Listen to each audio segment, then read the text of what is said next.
All right, my friends, let's just make sure you're getting the hang of this one. I mean, if this thing was geometric, and I hope it makes sense, if it wasn't for this naughty little n plus 2 right there, then this would have been geometric, and we could have just done, you know, a quick look at it with common ratio type stuff needing to be between -1 and 1.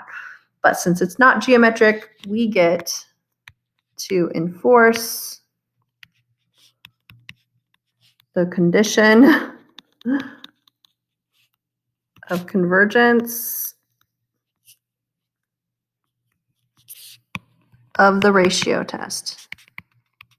All right, do you need to write the words? They say yes. Okay, they're gonna ask you to explain. That little sentence does the trick. Okay, all right, so now let's do just that. So the limit as n approaches infinity of the absolute value, don't forget that absolute value. And then we're gonna replace, for the n plus 1 term, we're gonna replace all the n's with n plus 1. Let's move that down a little bit so you can see. Like this one, and then we're just going to combine like terms. Whoa, sorry about that. Okay. All right. So what would that look like? That would look like x minus 2 to the n plus 2 divided by n plus 3 times 4 to the n plus 2. So that's the n plus 1 term. And then I'm going to go ahead and take the liberty of flipping and multiplying. So dividing by a sub n would be like multiplying by n plus 2 times 4 to the n plus 1 over x minus 2 to the n plus 1.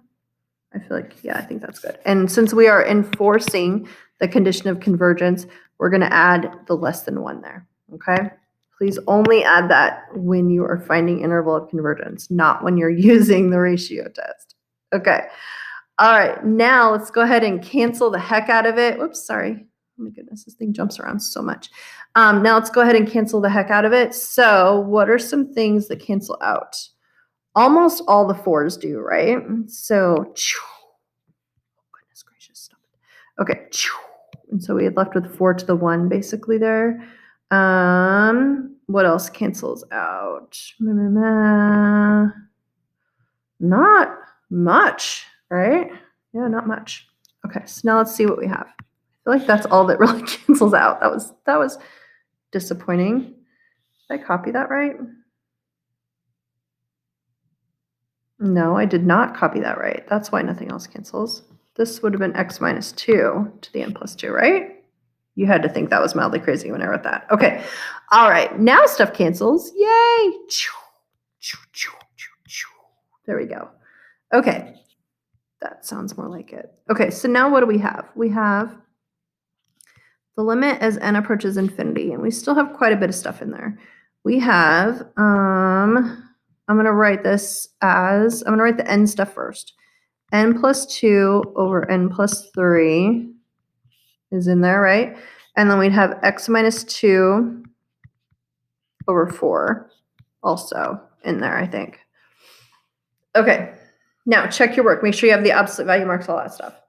Now let's think about this limit as n approaches infinity. If n, as far as this limit is concerned, n is the variable.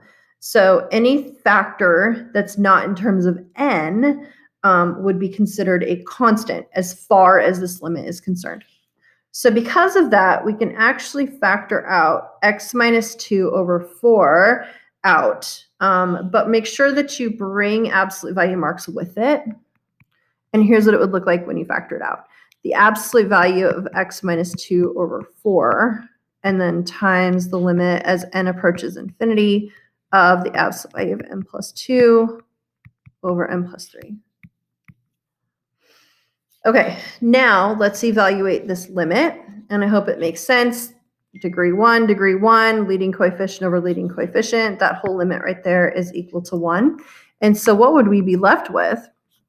We'd be left with the absolute value of x minus 2 over 4 has to be less than 1.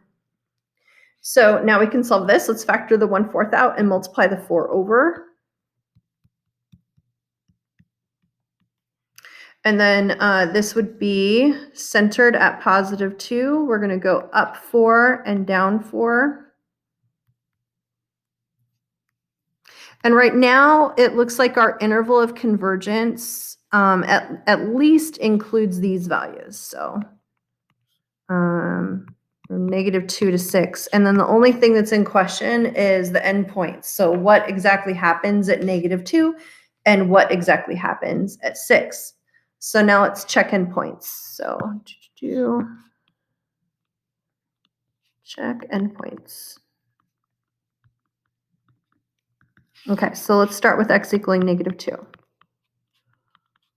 So basically, we're just checking to see if x was a -2 back in the original sum, would you get something that converges or diverges? And so just replace any x's, which in this case there's only one, with -2, and then simplify as you go.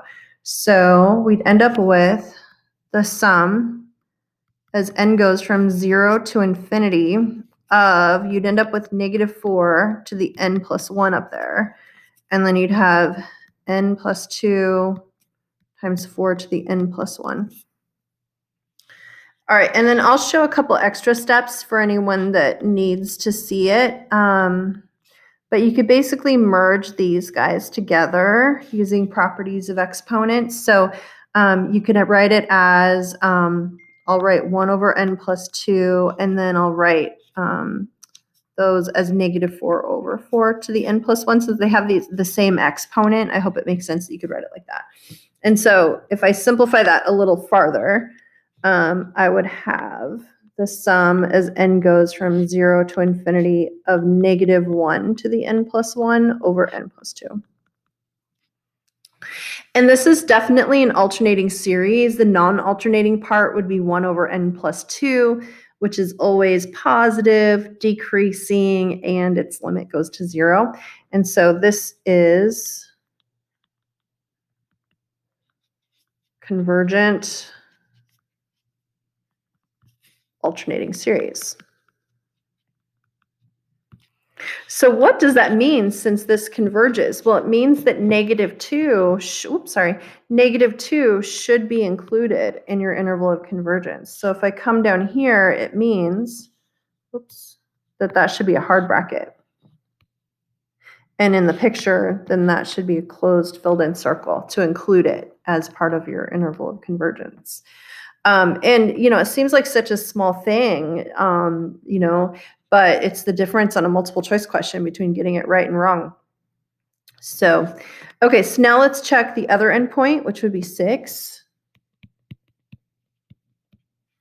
Go ahead and put 6 in back to the original. You're putting 6 in for x and simplifying. So we'd get 4 to the n plus 1 over n plus 2 times 4 to the n plus 1. And then these guys will cancel. So you'd be left with the sum as n goes from 0 to infinity of 1 over n plus 2. And there's so many ways you could handle this. You could expand it out and notice that it's everything of a p series with a p-value of 1 except the first couple terms. You could go like this: 1/2 plus 1/3 plus 1/4. So basically, it's all of a p series except that first term, and we're with a p-value of 1. And so you could say which is a divergent p series. You also could have compared it to the harmonic series using the comparison test or limit comparison test. I think in this one, expanding it out and just seeing that it's pretty much, whoa, this thing moves around so much, sorry. Seeing that it's pretty much just a p series is probably the easiest. The point is, though, is that when x is 6, you get something that diverges, so you don't want 6 to be in your interval of convergence. So the bracket on the 6 needs to stay a soft bracket. So for those reasons, this would be the interval of convergence.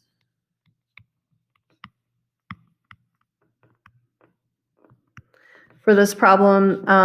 They also wanted to know what the radius of convergence was. The radius of convergence would have been 4. Hopefully you can see that on the picture, and it's centered at x equaling 2. There we go. So hopefully that's making sense. Okay, here's your answers. In my opinion, the most important thing is to get the interval of convergence written correctly, and then the rest should follow pretty naturally, I think. All right, my friends, last one for this lesson, part C. See if you can figure out the interval of convergence, where it's centered, and what its radius of convergence is. Good luck.